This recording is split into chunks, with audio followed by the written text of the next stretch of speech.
Alright everyone, welcome to Habibi Motorsports. Today we are going to talk about Brandon's Lotus Evora.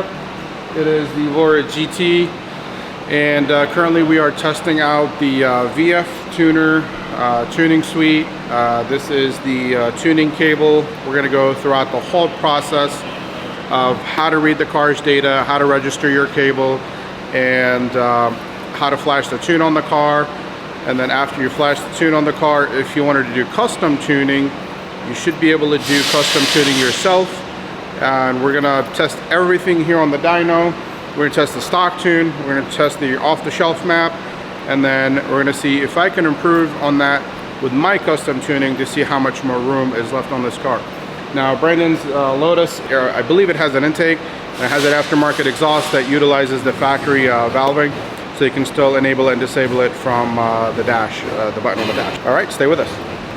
All right, so once you order your VF tuner, it's gonna show up probably in a box similar to this. As you open it up, you're going to get another box inside of it and say VF tuners. As we go through it, inside is a little VF tuner with the tuning device and a cable. And then in here, you're gonna have about a couple of postcards. Make sure you read these. These are actually, it tells you how to set up the software on your laptop. So follow these instructions, don't just throw them to the side. By just reading this, it actually saved me so much time on trying to figure out what the next steps are. Now granted, I do this every day for a living, so if it's your first time, this is very, very crucial, incredibly helpful for you guys to just read over. It tells you where to start, how to do everything, and what your steps are. Now granted, this video is going to cover all those steps, but this is very helpful to have it in writing as well. Alright, so basically we're going to walk through the steps on how to set up the registration of your cable. Basically, in order to register your cable, you downloaded the software, you install the drivers on your computer, and then this is all on their website. Let me see, let me pull it up again so that way you guys have it. We're just going to go to vftuner.com. Alright, we're going to go to resources and new customer start here. New customer start here basically literally tells you how to download the software. So you click the link, hit download right there, and then save it under downloads or wherever you prefer. And then once you save it, you're going to install it. I'm going to walk through the install process. VF Tuner, click on that. Alright, yes. Accept, next, create a shortcut, next. Alright, so the install is very simple. Just hit next. I accept. If you don't agree with the terms and conditions, obviously you won't be able to use the software. So alright, now that step is done. Okay, we can go back to the instructions, and now that we got the software installed, the next one is the drivers. So we're going to go ahead and click on the link that's in the PDF file, and then we're also going to save those in the download section. Save. I already have them, so no, I don't want to replace them, but I'm going to show you how to do that step as well. Okay, we can go back to the instructions, and now that we got the software installed, the next one is the drivers. So we're going to go ahead and click on the link that's in the PDF file, and then we're also going to save those in the download section. Save. I already have them, so no, I don't want to replace them, but I'm going to show you how to do that step as well. Double click it, yes, same thing, next, finish. Pretty couple steps, that's all it takes for the drivers to install.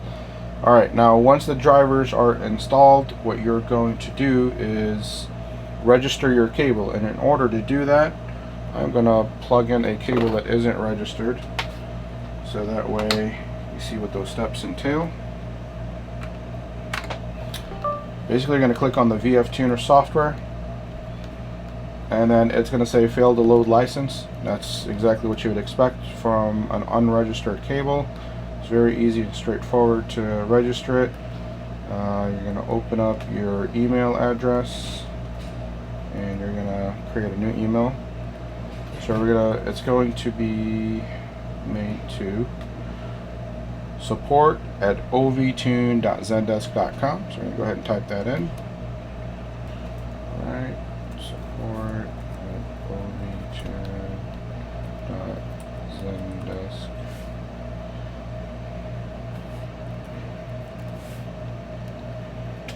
Just verify that. Zendesk.com. All right, and then for title, you can title it whatever you want. I'm going to title it as cable registration. Okay, and say hello. I am looking to get my cable registered. Below is the information needed. Okay, so you're going to type in, first step is to type in your order number. Alright, so I don't have an order number, so we're going to put some X's in there. And this is merely as an example, so you know what to do. And then cable serial number. Alright, and in order to get that serial number, it's right there. Now, this step is extremely crucial.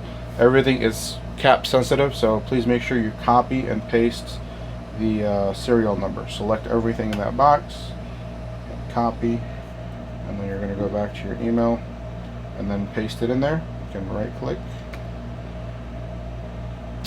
paste it, though you don't have to worry about it being incorrect. And then you're going to send the email to VF Tuners. Once they receive it, they're going to activate your cable. So now the next step would be to show you how to read your ECU data. Generally they're fairly responsive, so I mean, I did this step on a Saturday and he actually got the cable registered on a Saturday, so don't expect him to be as responsive on the weekend. Now please be respectful of the man's time and his personal time. You know, they do have operating hours. It's weekdays only as far as I know. The fact that, you know, he was able to respond on a weekend is a blessing, so I thank VF Tuners for that. But yeah, so now that we got the cable email sent, and then once you get an email saying, hey, this cable has been registered, your next step would be to read your ECU data. So now what we're going to do, show you exactly what a registered cable looks like when you open up the software. So we're going to go ahead and plug in this cable that was registered. It uses a mini USB, I believe. It isn't extended, so it does not need to be plugged in all the way, so don't try to force it any further than what it already is. So this is the Y-Flash cable, which is extremely fast flashing time. Alright, so basically what we're going to do, open up the VF Tuner software. Once you click on it, it'll take a second to load up. This is how you know it's registered. If it takes about good 20-30 seconds to open up to load, that means your cable is registered. It'll also show your serial number right there on the bottom right corner. So, alright, here we go. Perfect. So once it's registered, you open up the software. The serial number pops up on the top right in blue, and then what you want to do is go to File and Flash ECU. Now for the Lotus, please make sure you use the flash function. If you do not, it will literally take you about 30 to 40 minutes to flash a tune, or just to even reset the ECU. That's not something that I would recommend anybody do, because there's a very good chance, there's also a really high possibility that the battery will die during that process, just waiting with the ignition on.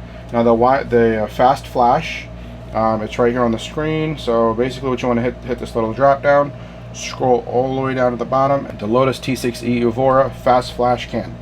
That's the only one you want to use. Don't use any of the other ones.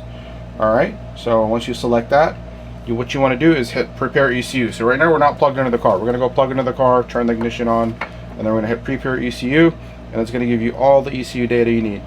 And then we'll show you what to do with those on the next step. All right, ladies and gentlemen, now that we showed you how to register your cable, hope those were helpful steps. Now we're going to show you how to read the ECU data out of your Lotus and then submit it over to VF Tuner. For future also, VF Tuners, they're going to start adding your factory files into the software, so there is no need to wait on an email for that. However, your off-the-shelf tune, you will have to wait on VF Tuners to send that over to you.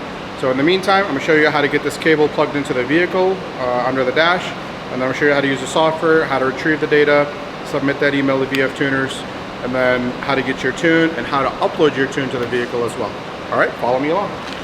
Okay guys, so first thing you want to do is hook up the USB to your cable. Now remember, this is slightly longer than your average USB connection. So when you plug this in, it's not going to go all the way in. So don't try to force it any more than it needs to. You will have a slight gap right there. That's completely normal. It is making contact. So now what we're going to do is plug this underneath the car. Your OBD2 connector should be underneath the dash, under the steering column. All right, just like that, first try. Okay, so what I like to do is route the cable over the steering column because I don't want to accidentally bump it with my foot getting in and out of the vehicle. All right, hit the unlock button, ignition on. Remember, we talked about using the Lotus T6 Evora Fast Flash. You absolutely have to use the Fast Flash. Highly recommend it.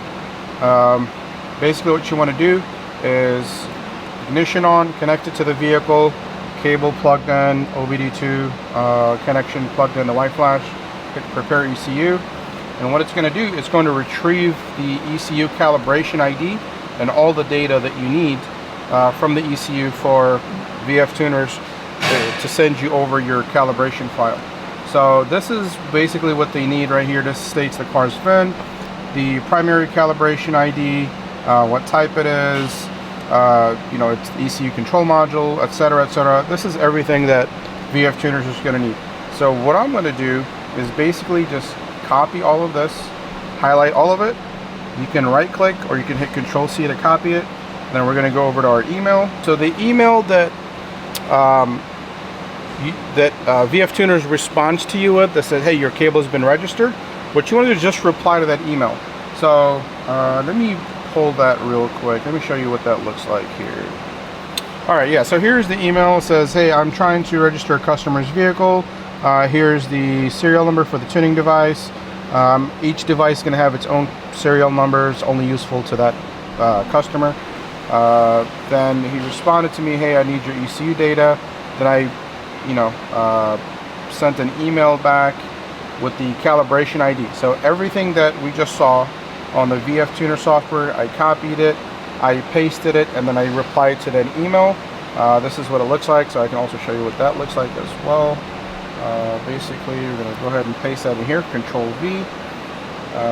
What we're going to title it is ECU data. It'd probably be helpful to put your order number in the subject line. And as far as the email address you're going to use, again, you're just replying to his email. If you don't have it, I believe it's support at ovtune.zendesk.com. So, and then you just submit that data.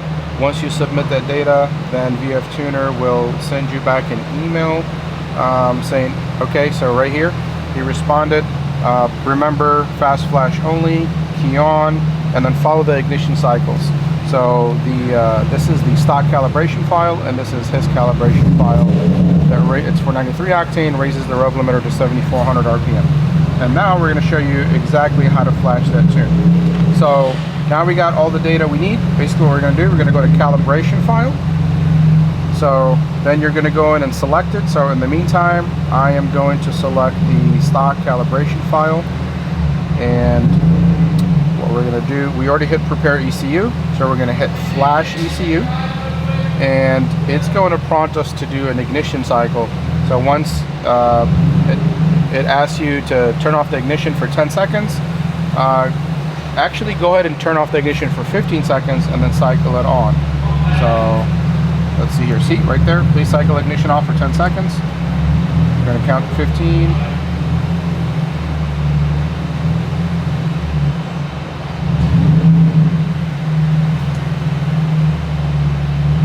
Okay. Once we cycle the ignition back on, the communication progress should start immediately. If it doesn't start right away, it means there's a step missed, or if you take the key out of the ignition, it's not going to work properly. So all you have to do is cycle the key off, cycle it back on. Flashing literally takes about 15, maybe 20 seconds. The more changes you make to the calibration file, the longer it's going to take. And then whenever it's done, it's going to say operation has been completed, and that's it, you're done.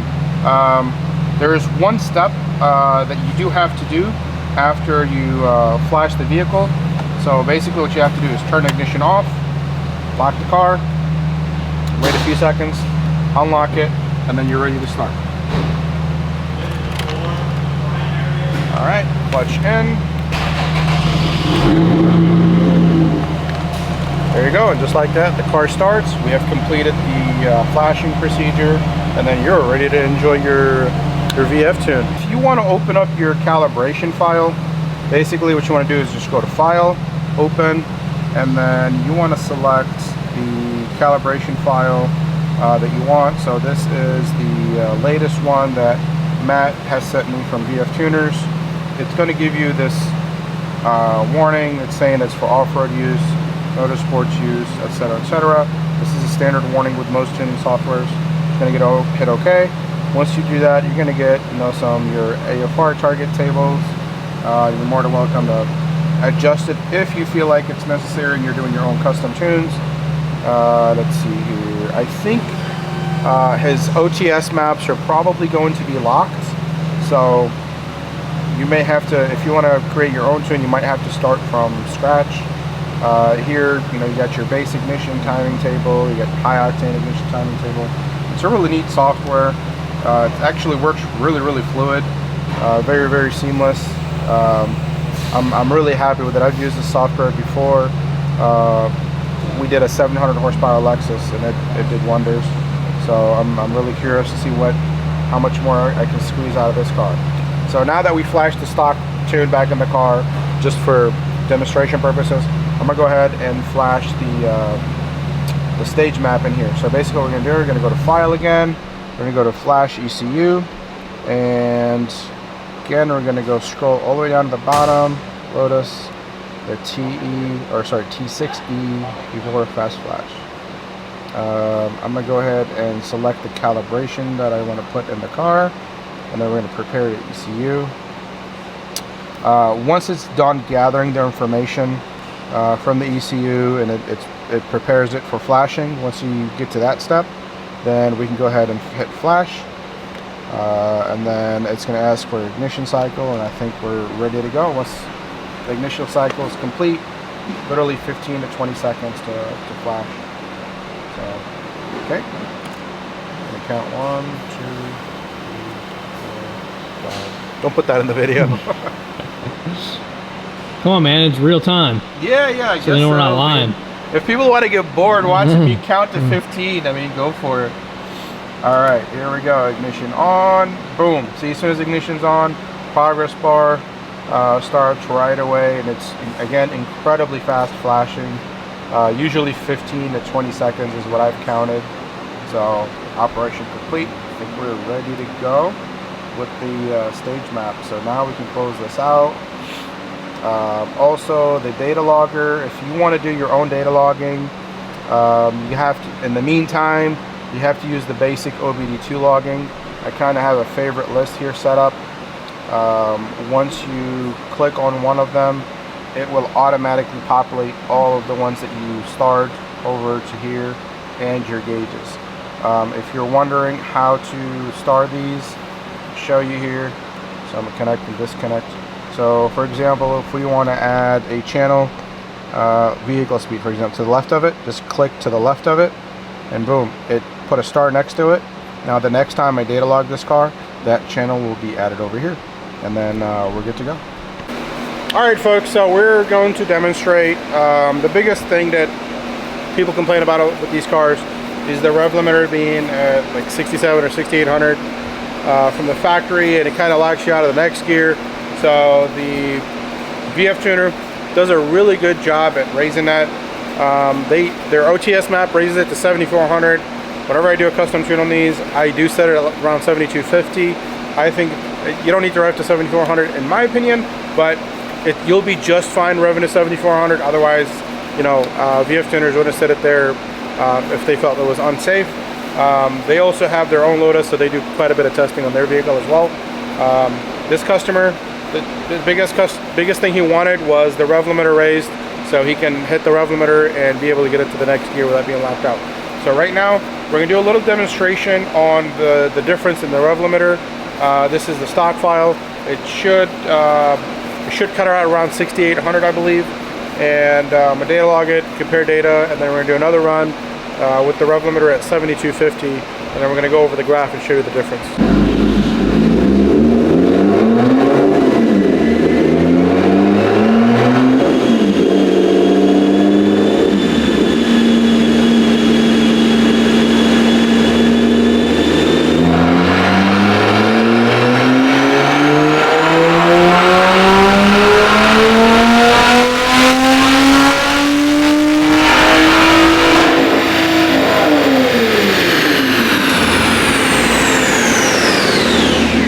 As you can see, same dyno run, we were able to rev the car much higher.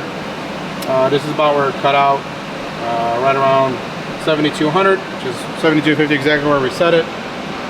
We did pick up power everywhere and torque from about 4,500 on up. This right here, I was testing some new things, so it did drop the torque down here and power.